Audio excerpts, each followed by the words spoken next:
He is a Navy pilot, and I'll let him tell the rest of the story, the Naval Air Transport Command.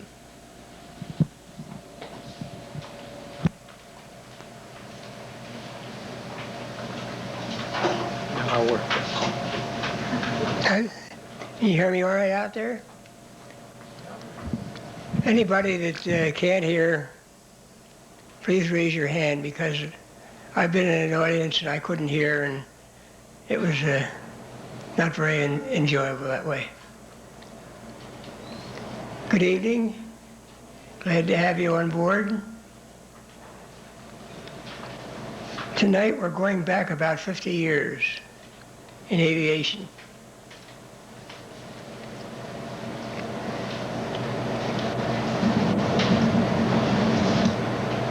Our aircraft factories were in opposite ends of the world, so to speak. The Navy factories were on the West Coast and had to go east, or the other way around. And the Army was on the West Coast and had to go clear across the United States and clear across the Atlantic, 6,000 miles to get to their theater of operation.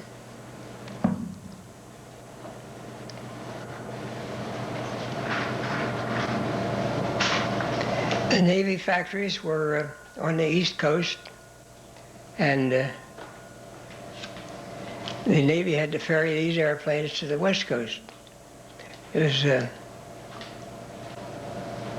airplanes, particularly the Grumman Hellcat, was coming off the line one every 2.5 hours.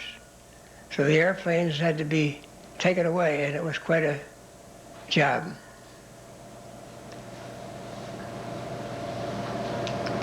Actually, looking back on it, I think it was a good thing that they actually had to go these very long ferry routes, because there were new aircraft and we were able to get the bugs out of them. So that when we turned them over to the fighter pilots, they had a clean airplane that wouldn't let them down.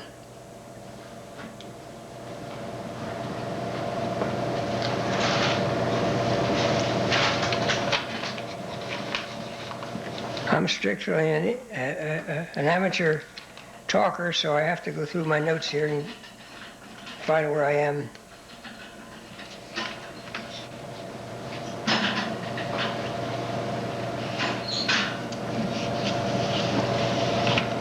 To give some idea of the only trouble I had with one airplane was a Hellcat out of New York. I was coming down the coast and around Knoxville, Spartanburg. The engine, I was going about 200, and all at once the engine just cut out. And I was getting ready to jump and looking around for an airport, and I throttled back. And I remember a friend of mine said that he tried to jump out of an airplane one time, and he was ready to jump and put his foot out like this, and the wind just took his leg right away. And he got back in the airplane and stood on the other side and made a dive right out over the cockpit. That's the only way he got out. So I put my foot out, and I felt the same way. But by that time, the airplane had slowed down to about 160, 150, and the engine picked up power again. So I checked things out in the cockpit, gas pressure and so on, and found that as soon as I opened the throttle and started to go a little faster, the engine would run fine. So as long as I kept it about 150 miles an hour, the engine ran very well. And the first naval air station I came to, I went in there and told the fellows that I have trouble with my eyes at nighttime seeing. If I don't drive at nighttime and the headlights coming to me, close the pupils. And after the car goes by, everything's black. That's just what I told them about here. So when you don't get old. Anyhow, I dropped this airplane off, and some of the mechanics worked on it for a while and said, oh, it's all right now. So I took it up and played with it up there in the air, and they never fixed it. We tried several times, and I went back to New York and picked up another airplane. Next time I came through, I said, whatever happened to the airplane that I left here? They said we couldn't find the trouble. It was something, the air pressure, and as soon as it got some air pressure, it would cut out on the ignition. They sent it back to Pratt & Whitney, and I never knew what happened to it.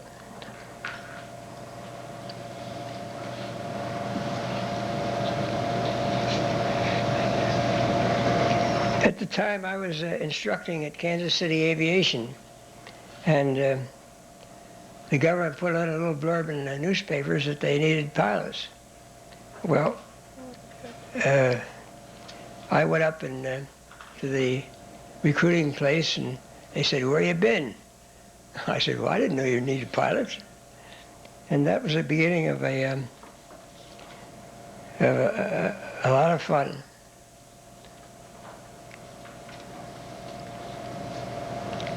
By the end of the war, the ferry command was about 800 strong. And as I say, the airplanes, just this one factory, which is a General Motors factory, closed up for automobiles and was making Hellcats. So I say that's the only factory I know of the statistics that the planes were coming out the gate every 2.5 hours, 24 hours a day.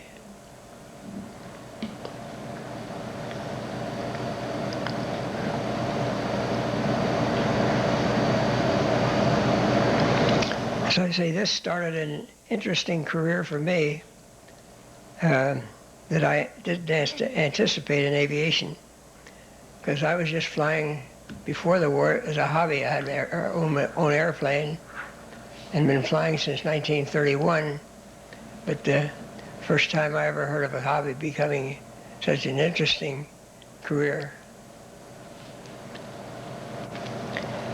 How many of you use Channel 32, the weather station? I'd like to see some hands. Nobody ever watches a weather station?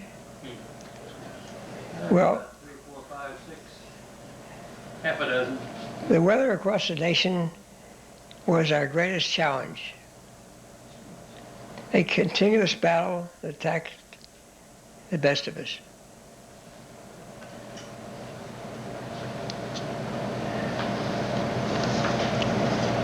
At the beginning of the ferry service, the Navy hadn't organized very well, and we would just pick up an airplane on the East Coast. They'd give you the books and say, here, take this to the West Coast. And you're on your own. So these storms were a problem, because we didn't have the weather reporting stations like we have now.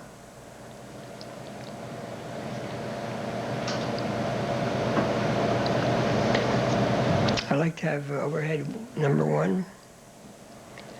As the Navy became organized, they set up 2 routes. This is route number, this is the northern route. I'll take this. You gotta turn that one on. It's on. Hello.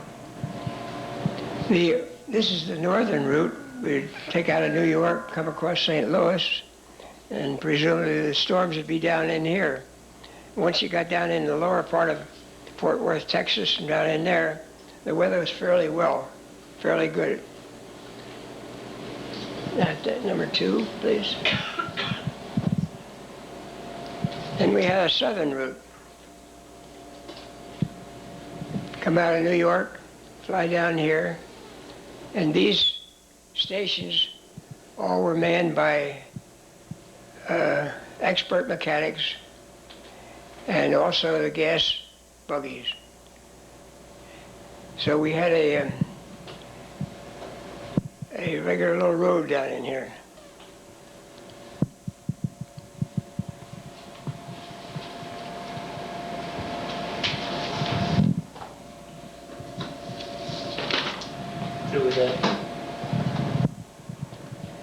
take number 3 on there now.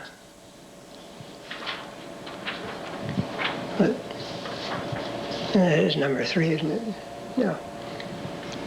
During the war, at first we had a satchel full of maps and all kinds of gear to fly the airplane with.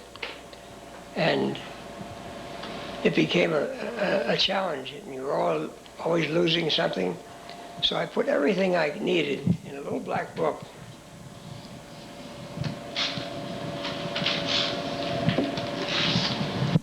It had the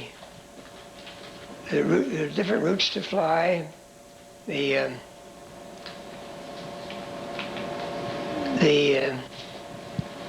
how to set the airplane. Since I was flying so many airplanes, it was important to learn to be able to set the controls for takeoff and so on. And by opening a book and going right to it, I always had it in my pocket. And this is a sample of what was in there, of just for checking out an airplane. There are left main, 90 gallons, 91 octane was the old number. Or fuel pressure should have been 91, can't even see it here, 9 psi on the old airplane. We got new ones, we had 17 psi. And so on. You wanted to check these different pressures before you took off. And every airplane was different. And you wanted to feed in your degree of rudder and so on, because you're working with an airplane that has 2,000 horsepower, and you need all the help you can get. Also in this book I had the different routes, in case I had to deviate from the regular route.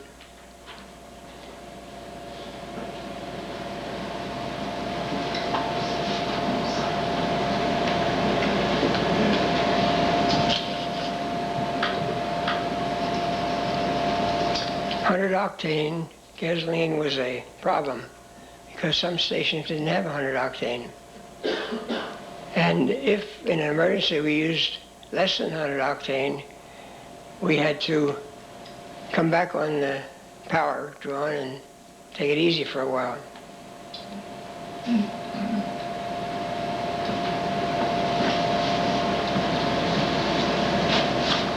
And number 4, please.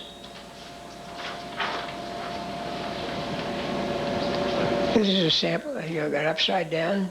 Yeah, looks like it is, doesn't it? There you are. Again, rather than have a great big satchel full of maps, so big, I wrote down all this information in my little black book. It was the best thing I ever did. For instance, if I were going into, this is Floyd Bennett, New York, it's nice to know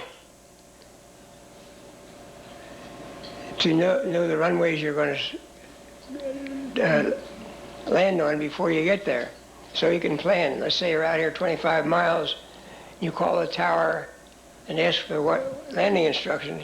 They say 12, and you're out in here. It means you'll come around in here and come in like this. Or if it were 30, you'd come in around and land the other way. So it was, you could expedite your flying much better. I always liked to fly the way the airlines flew. If I were out here 100 miles, I called in, I would ask for a straight-in approach instead of coming around in here and wasting a lot of gas. And I'd just fly in and land, and that would be it.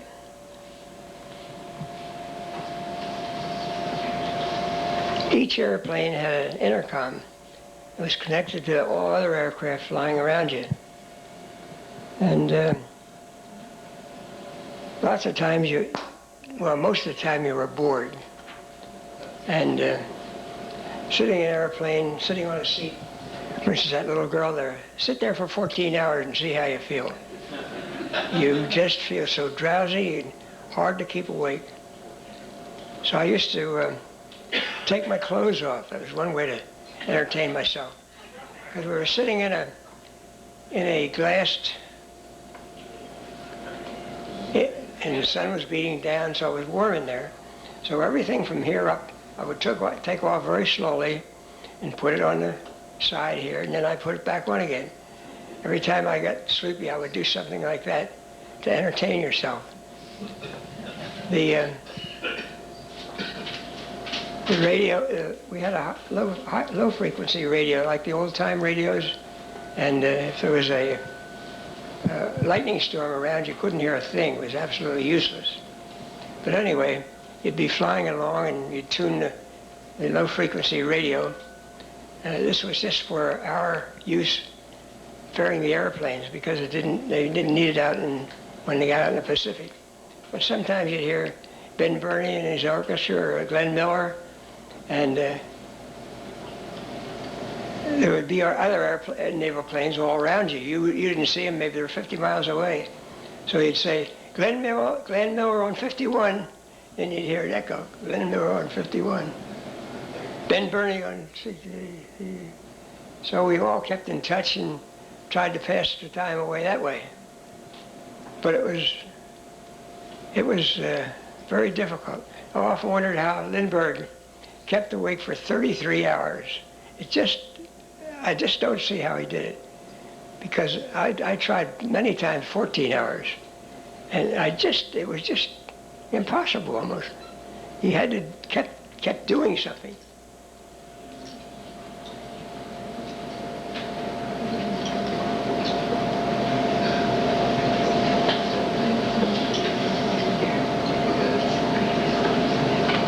I want to go back up to the little airplanes up in the top there.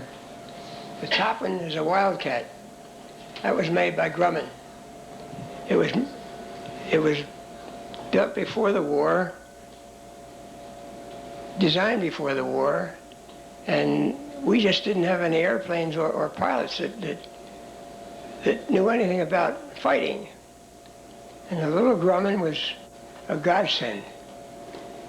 It was due to the fact it was a small airplane, didn't have a lot of hydraulics or radio. They were able to put it out fast. To get the gear down, I remember you had to crank it down. It was 16 times. And I always made sure I had 16 times because I wanted the gear down. Then coming up the same way, 16 turns. It didn't have any armor in it.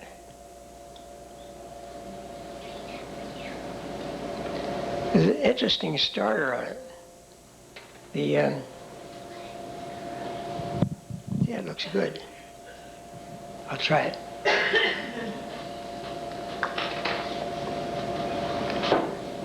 My voice was always this way, and flying back and forth across the country, the towers would get used to the voices, I guess.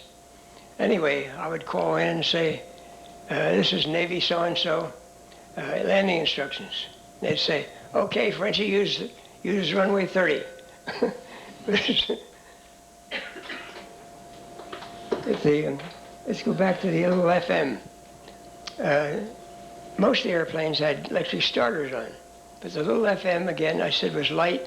It was made in a hurry, and to start it, you had a cartridge, just like a shotgun cartridge, and you put it in a little slot and closed the breech and pressed the button. When you pressed the button, it shot off the explosion, and this explosion pushed the piston and turned it. And it got you about 4 turns on the propeller. Well, it so happened that whoever designed it decided that they ought to have a pressure disc in there, safety disc. So at the beginning, you'd put a shell in and press it, and sometimes the safety disc would blow out. Well, you're 1,000 miles away from any other disc. How are you going to get your engine started? So somebody got the idea that took a nickel out and put it in the slot, closed it, and the nickel just fit nicely. No more stalled engines.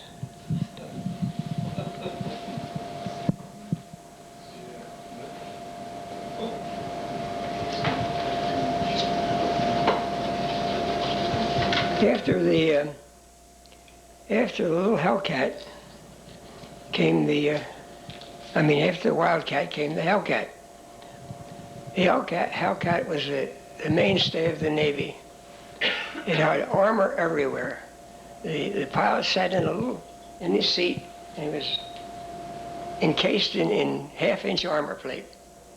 And the Japs really had a hard time pushing him down. The only way they could get to him was from the front, and a Jap would never come at another airplane from the front.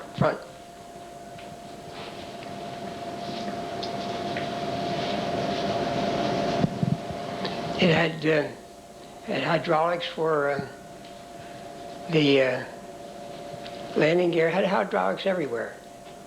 Worked the controls. They were very easy to work, and it was the best airplane, all-around airplane. It was rugged, that the Navy had.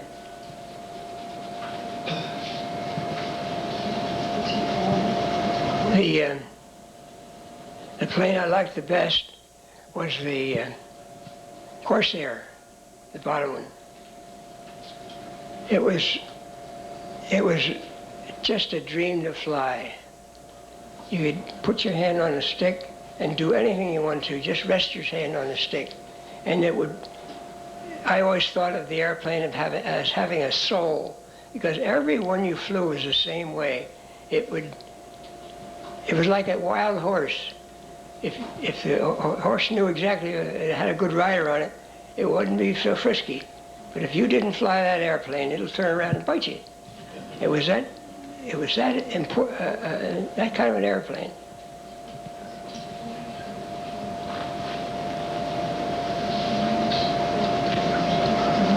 The following, let's see if we shut this off.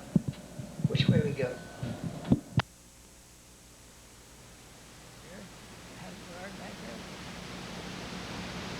One, two, three.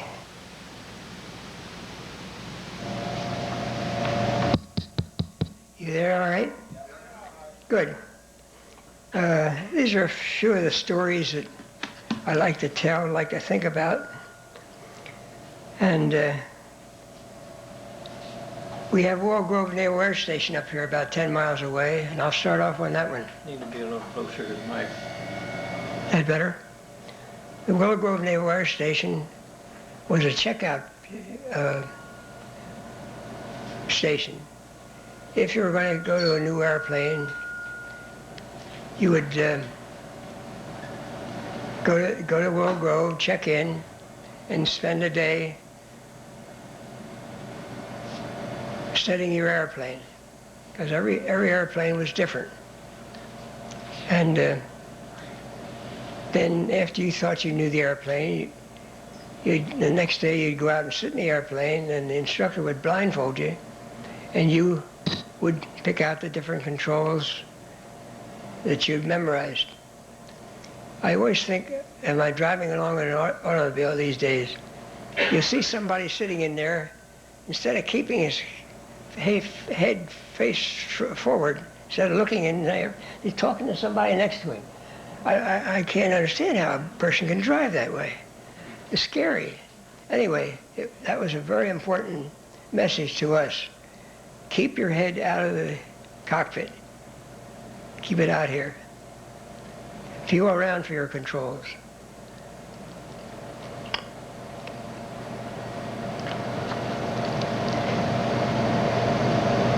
I went in there one day, and I was going to check out in an airplane, and I'd gone to bed. And soon after I went to bed, another officer came in and started to get undressed, and we sat there and talked a little while. And he didn't make Navy talk. And I thought, gee, this is odd. He just didn't make Navy talk. I was suspicious of him. So he got in his pajamas, and during the war, in all of the naval or any of the stations in Army or Navy, the heads or the toilets were sloppy, really messy. And so this fella said, I'm going to the head. So we walked out the door and down the hall barefooted. Well, you'd never go to toilets in your bare feet, anywhere. And I thought, boy, this guy, this is a guy who's a spy. So as soon as he went down and got in the toilet, I ran downstairs and I picked a guard and I said, come on up there, we got a spy, I think. So they came up with their guns drawn and took him away. I often wonder what happened.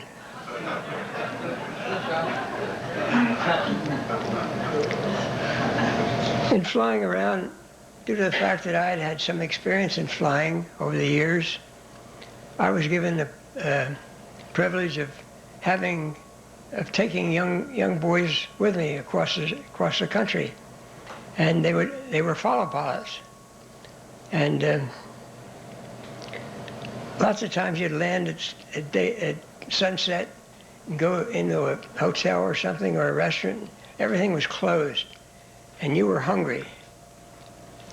And I used to carry a carton of baby food with me, little glasses of baby food. You'd be surprised to eat one of those baby foods, and it starved you. It held off the starvation till morning. And the fellows used to kid me, Frenchie and his baby food. And one time I was sitting in a hotel lobby, and the clerk behind the desk would take in a new customer and run out behind the desk and go over in the elevator and take them up the stairs, come down and run around the desk. He was busy. And I was sitting there after I'd read the newspaper magazine, and I thought, gee, I'd like to run an elevator. So I propositioned him. I said, look, I'm not doing anything, just sitting here. I said, why don't you let me run the elevator and you can stay at your desk? So for a couple hours, I ran the elevator. Well, it was one of these old timers that you push the handle down forward to go up, or vice versa. Anyway, you made the elevator go this way. It wasn't a button thing. And some old lady got on the airplane, on the elevator, and I took her up to her stage and missed it by about 6 feet. And I went down, and finally I got down and let her off. She said, "You're not a very good elevator operator, are you?" I was in my blue suit, but she didn't recognize it. No, it had wings around it. The Red Cross was wonderful. As I say, lots of times we even at lunchtime, you couldn't find anything to eat because the restaurants were all closed. There wasn't any help to run a restaurant. Everybody was out fighting. But Red Cross was there. Sandwiches, something to drink. And one time I came in, and there's a big box, big cardboard box, bigger than that one. And in there was a big pile of sweaters. And the girl said, "These are for you." I said, "Pick a sweater and you can have one."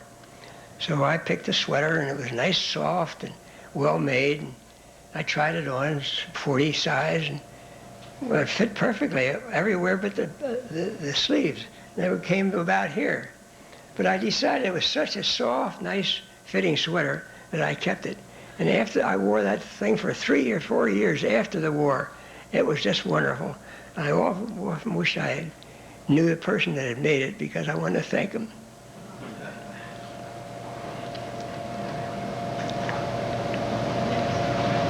One time I was flying, and it was when we had the biplane trainer planes. Before we had the routes and everything, these training planes went all over the country to the different bases. And I had these pilots supposed to be following me. I looked around and nobody around. I thought, gosh, what happened? I looked down at the river down there, and here they are going under a bridge. And when we landed, I said, they were laughing and comparing notes. I said, "What are you laughing about?" He said, "Well, we were going underneath the bridge, and there was painters painting out there. They were pulling on the scaffold trying to get away from us."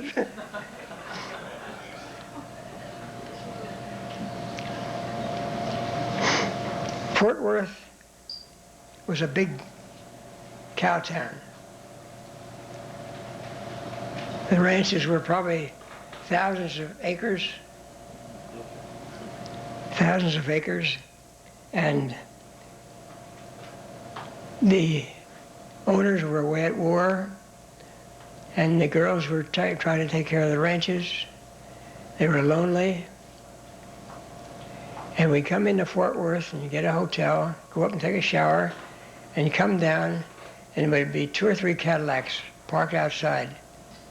And it got to be known that you were supposed to go with them. They would take you to the ranch and have a party. Well, it was all right if you hadn't been flying all day long, but I tried it a couple of times and I just couldn't take it. I was so tired.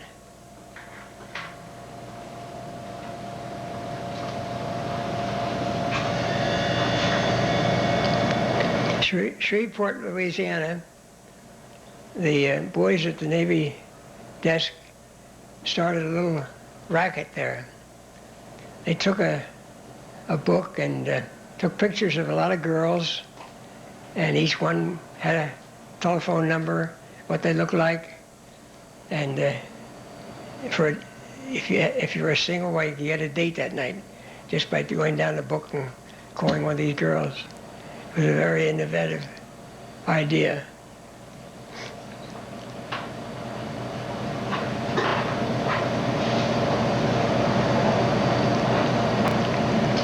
One time I had a flight of FMs, little FMs. They didn't have much gas, about 3.5 hours. And the weather down along the southern route was in bad shape. So I looked on the map, and Albuquerque looked pretty good. And they had 100-octane gas was on the map. So I took the boys up to Albuquerque. And I called the tower, and I said, 5 Navy pilots and Wildcats landing instructions. And the tower came back and said, circle the airport, no landing. The airport is closed. We have a B-25, that's a Mitchell bomber, with 2 girls in it, wasps, circling the airport. They can't get their gear down. Well, the tower was reading the instruction manual to it. Put any liquid you have in the hydraulic system. The girls would come back and say, we don't have any. We drank all the coffee we had. And so they kept saying that somebody knows his tail. Anyway, they kept repeating the same thing over again. Put any liquid you have in there. And one of my Texan pilots, he couldn't help but understand who it was. Knew who it was from his drawl, and over the radio came, "For Christ's sake, piss in it, and let's get on with the war." Well, there was silence, rain everywhere, and about 5 minutes, one of the girls came back and said, "Gear down and locked." Yeah. If you understand hydraulics, it's possible that only a teaspoonful will make any fluid flow. So it didn't take very much.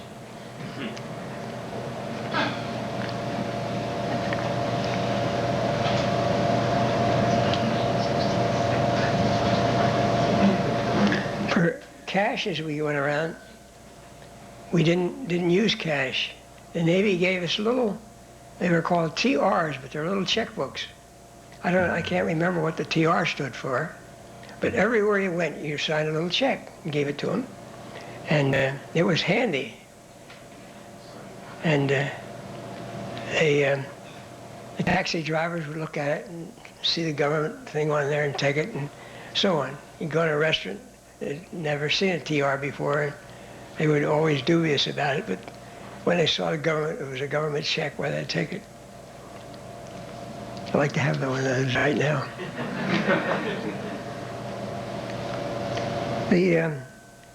In traveling around the country, You had to have a priority, except the train. You just couldn't move without priority. When we would get to the West Coast lots of times, sometimes they'd give us an old beat-up airplane to take back to Norfolk, which was our overhaul base. Sometimes we went airline. Now, you imagine 100 airplanes landing at North Island after a big storm had held us up for a couple of days. We'd walk up to the airlines, and sometimes there'd be 2 or 3 airline companies that would be just loaded with ferry pilots. I think we're TWA, Northeast, American, and we just take over the airplane, and lots of times there wouldn't be anybody else on there except our ferry pilots. And they would all go to sleep. Everybody went to sleep because we'd been flying all day long, and, well, that was it. A little feedback there. I remember one time I went up to an airline desk and I said I wanted to go to New York. And I put out my priority. It was triple A. The only one that had more priority was the President of the United States, because it was imperative that we got these airplanes to the West Coast, because that was our strength. So I said I wanted to go to New York, and I showed him the priority. There was a captain there, Navy captain. I guess he hadn't seen his family for a couple of years, and he was standing there, and a lot of other people too didn't have priority. And I bumped this captain, and he came up to me and he said, "You're a disgrace to the Navy." He said, "You're unshaven, you're dirty, your uniform's a mess." He said, "I want your number." I gave him my number. I said, "I'm a ferry pilot and I've been busy all day long, and this is the way I am," because I knew that the Navy would back me because I'd been working. I felt sorry for him. Maybe he hadn't seen his family for a couple of years. But war's war.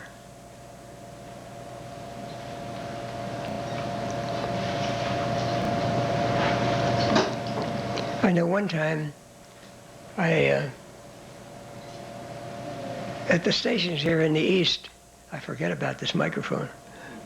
The stations here in the East, in fact, all the stations all across the country, always had little waiting rooms, and somebody wanted to go somewhere, serviceman, and I had a Hellcat out of General Motors, I think,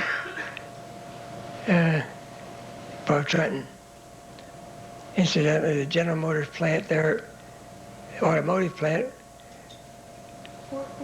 they just tore the airplane, the factory apart and started to build airplanes, blocks long.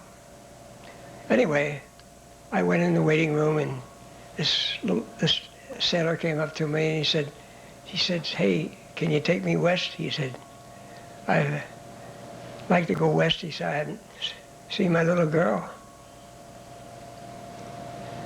I left before." And I said, "Well, gee, I only have a single seat in the airplane." I said, "I can't take you." He said, "Please, can't you take me?" And as I walked out, I thought, I can. I told him, "You're going to be a stowaway. And if anything happens, you won't have a parachute. You'll die in the airplane if anything happens to the airplane, because I'm going to jump."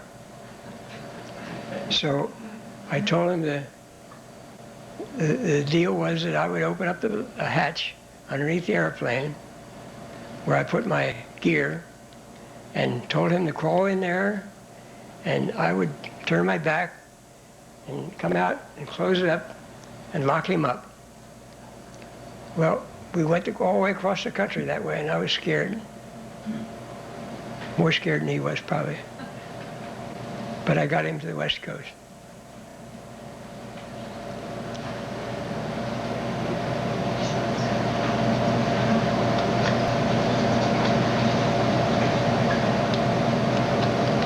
to go back a little bit here. In the intercoms we had between airplanes, it was about Christmas time, they gave me a little Hellcat, or a little Wildcat. And 2 days before Christmas, and I said, well, I'll never make it home, but anyway, I'll start. Raise your hand back there and I'll come up closer. Anyway, I wondered if I tried very hard that I could really make it back to New York by Christmas. And then I got to thinking about the radio intercom with all the airplanes around me. So I said, I'll be home for Christmas. And somebody way out there said, I'll be home for Christmas.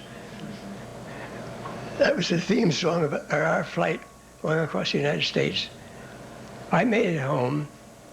I made it back to the airport, Floyd Bennett Field in New York. And I came back transport, and they let me off, and I went in the ready room, opened my locker, put my things in there, and left the locker open. And in the locker room, we had a pool table. Well, I was so tired that I lay down on the pool table and went to sleep that whole night before Christmas. And when I woke up, my locker was cleaned out. But anyhow, I made it home for Christmas.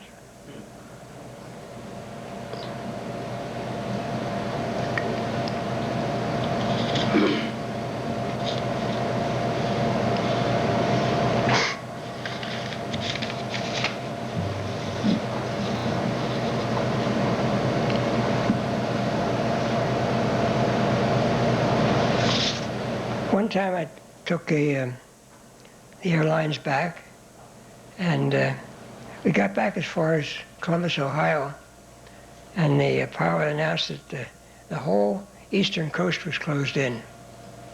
I couldn't go any further. I could get off and take the trains if I wanted. Well, some of the fellows did, but I asked the captain if I couldn't just stay on the airplane. And in those days, the old DC-3s had blankets and pillows. So I just made a little bed for myself in one of the aisles and slept there all night. And in the morning, the pilots came out and they said, you want to go to Philadelphia, or you want to go to New York? He said, we're going to take off. We don't have any passengers. We're going to gas up and fly clear up into Canada and bound out back on the East Coast. They must have had a hot date that night, because away we went.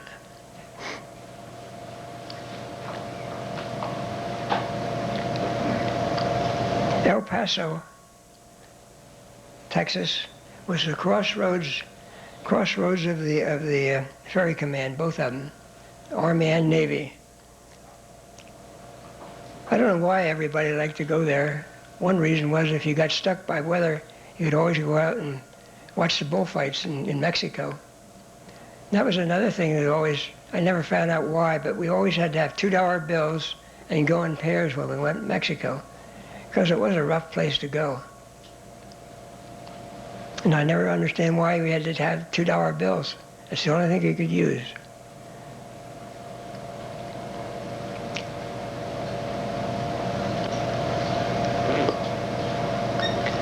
They didn't have any barracks there, but they had a whole lot of little huts, maybe 100 of them, if you wanted to stay overnight. And the kitchen was open 24 hours a day. You walk in the kitchen dining room area, walk right back into the kitchen, and there'd be a couple of chefs there, ask you what you wanted to eat, and you just wait, and they'd make it right for you, and then you walk in the dining room and finish it. Then when you wanted to go to get to your hut, you'd sign up, and they'd tell you what hut to go to, and they'd give you a little bucket of coal. Now, out there in the desert, even in the summertime, it was cold at nighttime. But these little huts were just big enough for a shower and a cot and this little pot-bellied stove in the middle of the room. And it was sort of fun. You walk down this road to your hut, and it smelled like you were up in the coal region in Tamaqua or something. this soft coal was all a layer, and you would just breathe it.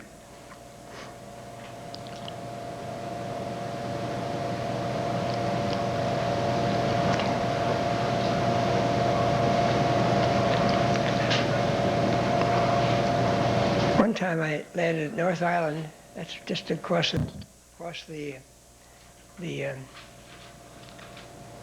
mountains, where in Palm Springs was the other side of the mountain. And they sent me over there. They said there's a Corsair that has to be ferried back to Norfolk for overhaul. So I flew over there and took one look at this old Corsair, and the windshield was out of it. So I called back to North Island. I said, there's no windshield in it. The seat, you can't use the seat. So I said, I'll take care of the seat if you'll send somebody over to put a new windshield in. So a couple of fellows came over, flew them over, and they put a new windshield in. But in an airplane that was used over water that way, there was a life raft under the seat. The life raft was about this high, and it was on the bottom of the seat, and your parachute on top of that, and a little cushion. Well, there wasn't any life raft in this boat, in this airplane. So nobody knew where I could get a life raft or anything, any cushions, no telephone books. So I asked the commander, I said, can I go over in your wood shop and make myself a seat? I told him what the situation is, so I spent a half a day over there making a little seat for going to Corsair.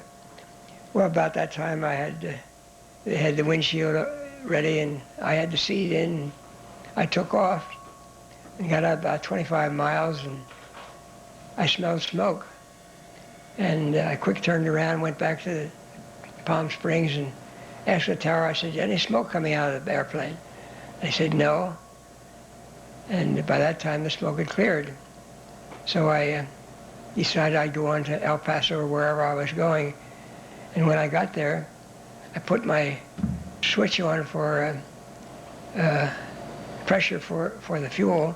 You always had two pumps, one for emergency and the regular one. And I put the emergency pump on and no pressure. So evidently the pump had burned out, and that's what I had smelled back at Palm Springs.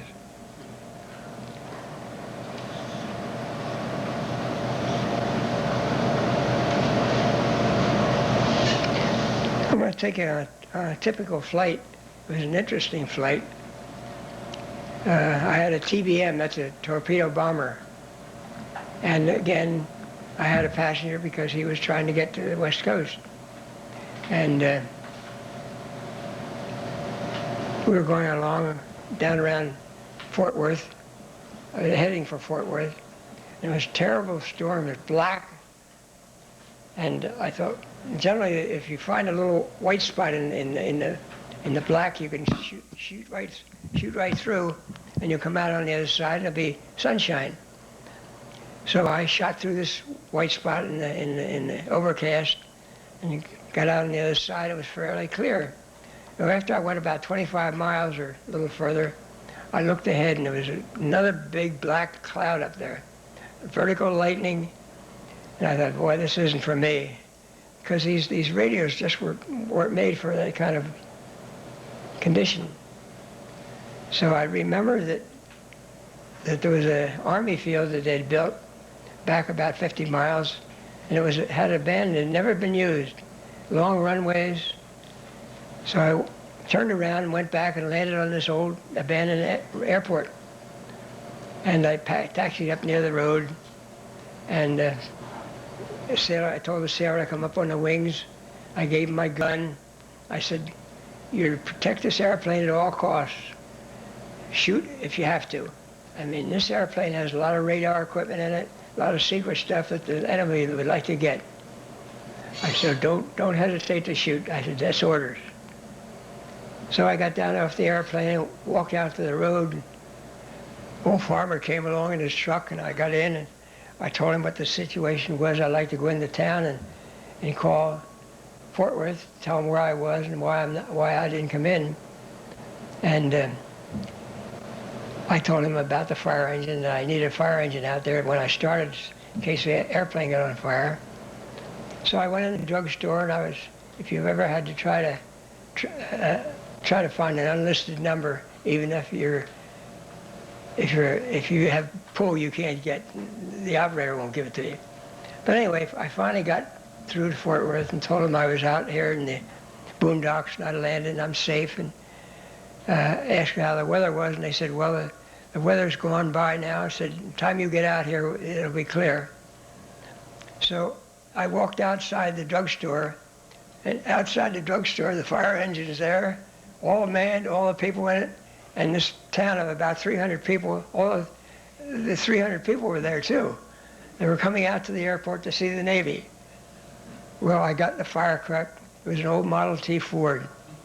And I sat up in the front with the driver, and he didn't ring the bell, wasn't necessary, but off we went. And I looked behind, and the whole town was right following us.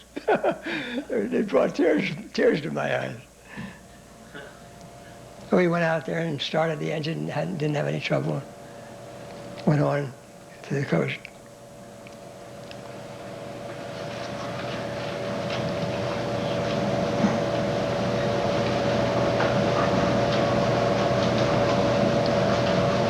I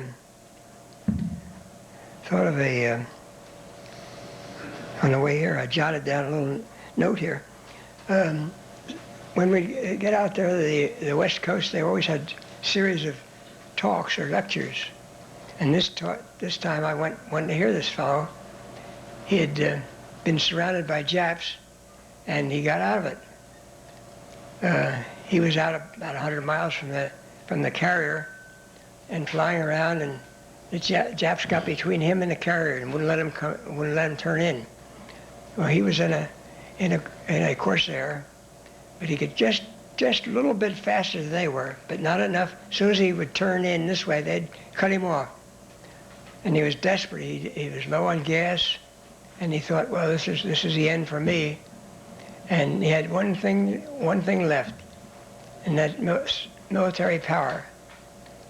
The engine puts out about 2,000 horsepower generally, continuously.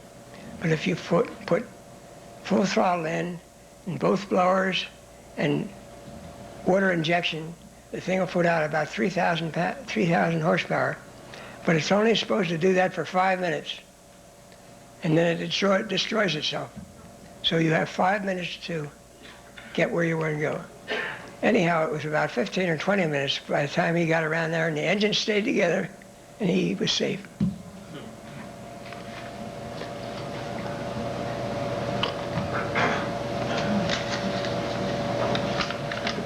I had another note here that I made on the way up here.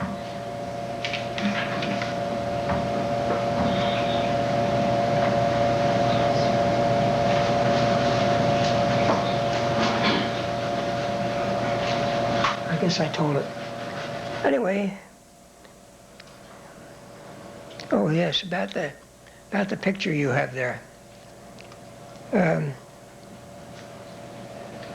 I kept it for last because I'm emotional. I'll start to cry. You land the airplane on North Island. It was a big, round airport, and the carriers were right next to it. And lots of times you'd land and they'd pull right up to the carrier and they'd put a hook down and take the airplane right away from you. They were desperate for airplanes. Well, I carried a little camera about this size, and I took that picture. The hundreds of people would be along the side of the carrier. The wives and children would be crying and hysterical. And I took the picture, and that's what you see there. Well, I hope you enjoyed the talk, and I'm open for any questions you have. I hope you have some, because I'm supposed to speak an hour, and I'm only a half hour. That's right, you've got to do a little more.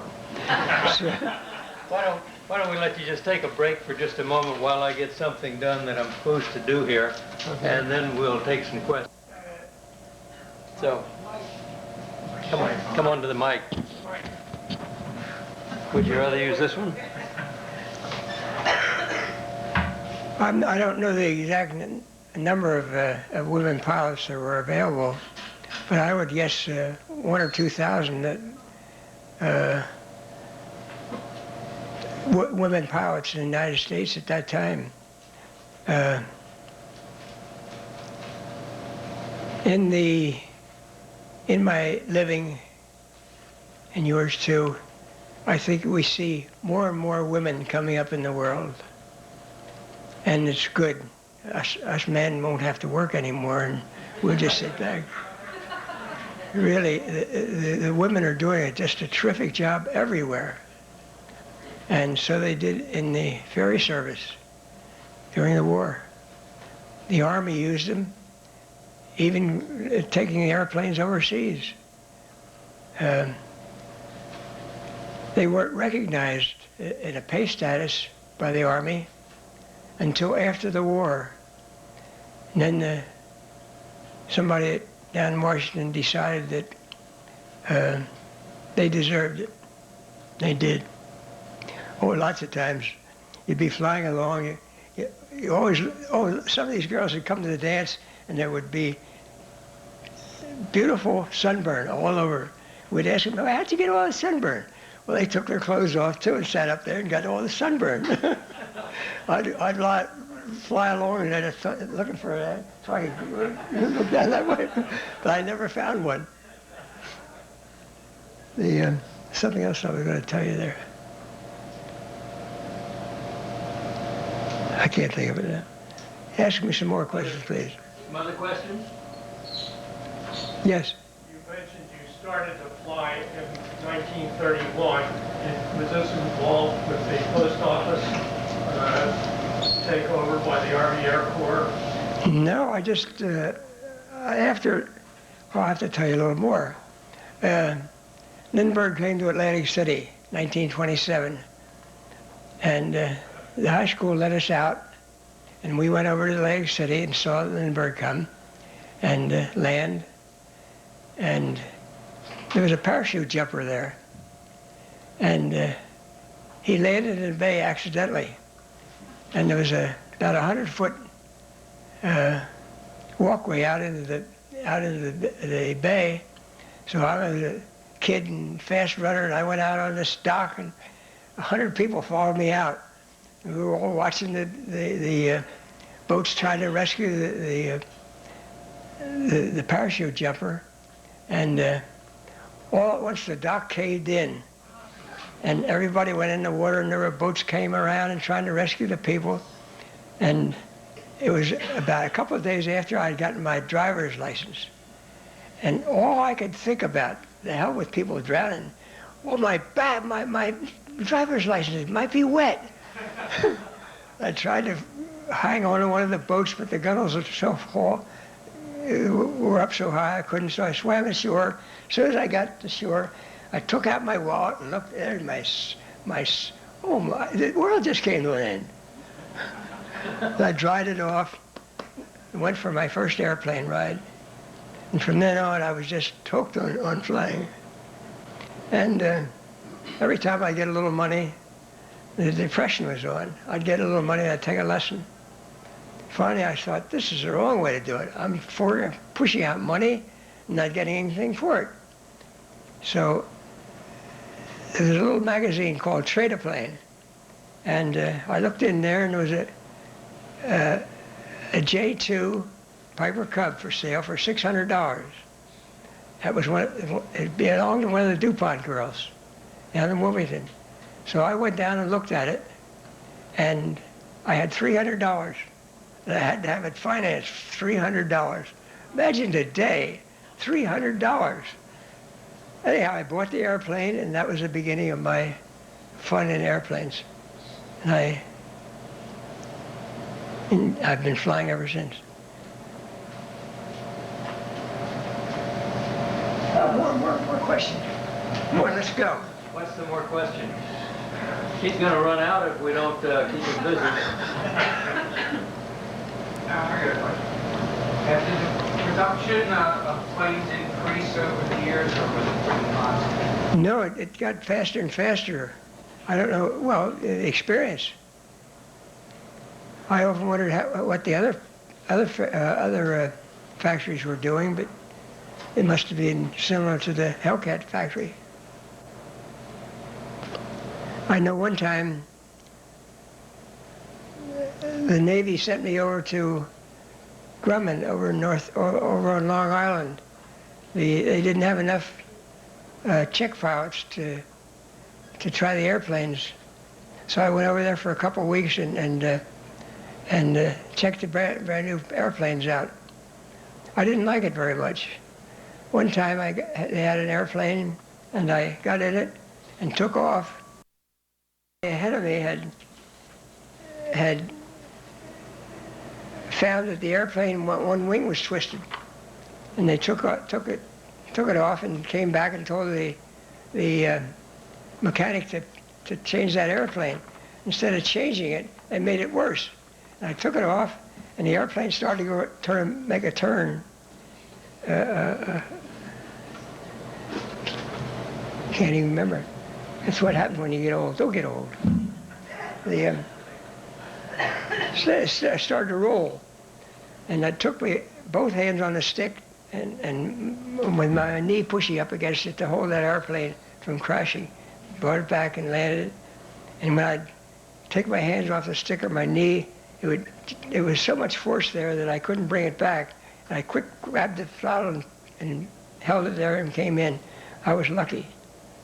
That was the only time I really had a scare on testing an airplane. What's another question? How fast did they fly? A Corsair was the nicest airplane. It was supposed to go, I think, 450. But we were trying to break airplanes in to give to the fighters. So we'd fly about 200, just idle the engine more or less. And I think it paid off in that we had better airplanes to give to the fighters. You showed on your slides there, you showed radio routes, I guess. Yeah. Did they use radio navigation back in those days? Yes, it did. There were it was a cross. One would be N, one would be N, A and N. And the other one would be N and A. And you use a dot dash. And you'd decide that you wanted to come up to one of these crosses. You kept listening and finally you'd get a steady, if you're right on a cross, it would be a constant. Da da da da da da da da da. But if you were off one side or the other, it would be dit da or da dit. It was rather crude, but it worked. And but again, our radios in the fighters weren't really good radios for that. What? Did you ever fly a Mustang? No, I didn't. That was an Army airplane. But it wasn't was there Navy Corsairs too? Navy Corsair. Was it what? Was there Navy Corsairs also? Yeah, that's the bottom one I just flew. Corsair was a Navy plane. Yes, of course, there was a Navy plane. Marines used it, didn't they? Yeah, Marines too. But not the Army. No. Question. Were they also Marine fighters, the Corsairs? Were the what? The Corsairs, Marine fighters. Were they Marine fighters? Marine and Navy both used Corsairs.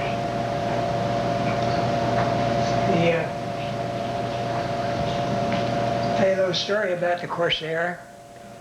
They made, when they first made them, they tried to land on carriers and they killed a lot of pilots.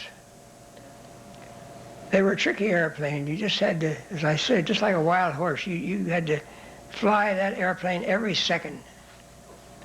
And a Hellcat, you would just bring it in the deck and almost sit there and it would land itself. But a Corsair had to be flown every second.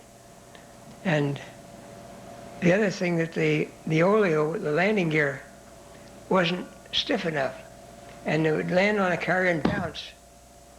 And that wasn't so good because sometimes the hook wouldn't catch. So they had to change the oleo, the shock absorbers in the front. And finally they trained pilots that they were a good airplane after all. But they did have a lot of trouble with them at the beginning. But I always imagined myself as a woodpecker, how a woodpecker felt on a telephone pole. Because that's the way you felt. You thought this long nose sticking out there. And here are you, a little hole. It was fun. I wouldn't have missed it for the world. Did you ever have to bail out? No, I just close to it when I had that bad engine. But I've known some of the fellows that did, and you know, I guess it was fun. But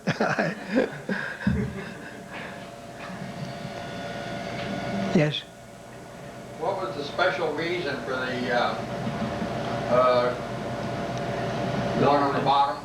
The Corsair. Corsair with the odd-shaped wing. That's a good question. I'm glad you brought it up. Heretofore, airplanes have always had a wing came out this way or this way. And they built the Corsair, and the test pilot took it up, and it was phenomenal. It just went like hell. They couldn't understand why. They found that the airplane was built like this. So the root of the wing, the same angle here and the same angle on the bottom, had less disturbance of the air. And after that, the whole concept of putting a wing on at right angles was the thing. Did that answer your question? Sort of, yes. Sort of.